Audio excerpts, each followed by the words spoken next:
that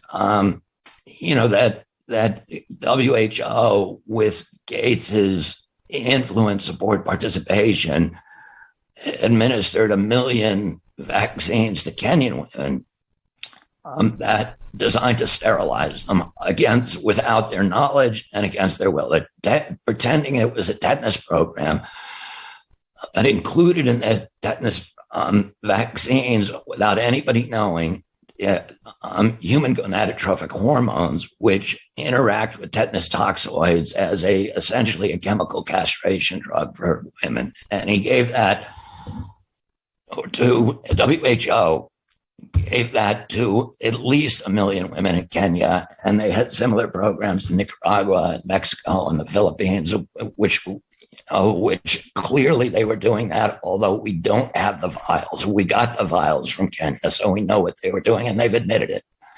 They've admitted that they secretly sterilized African women against their will and without their knowledge?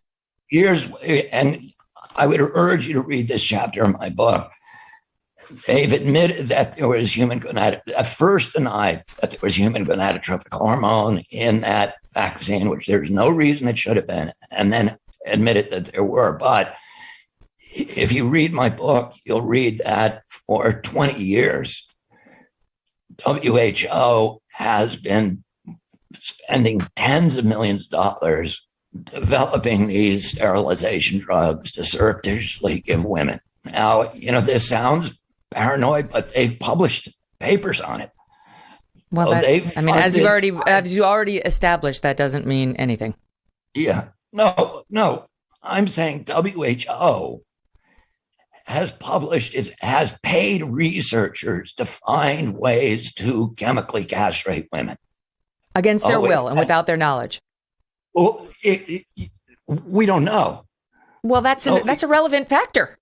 Some women get an IUD put in. Some women get their tubes tied. Of course, all I can tell you is from the papers, it's just saying these are studies that are developing drugs. They're saying, here's how this works, and we test it on people, and it works. And then when it came time for them to use those products that WHO spent all those years developing, they gave it to 1 million women surreptitiously without their knowledge. So the papers don't say, here's what we're going to do. We're going to sneak up on them and ambush them.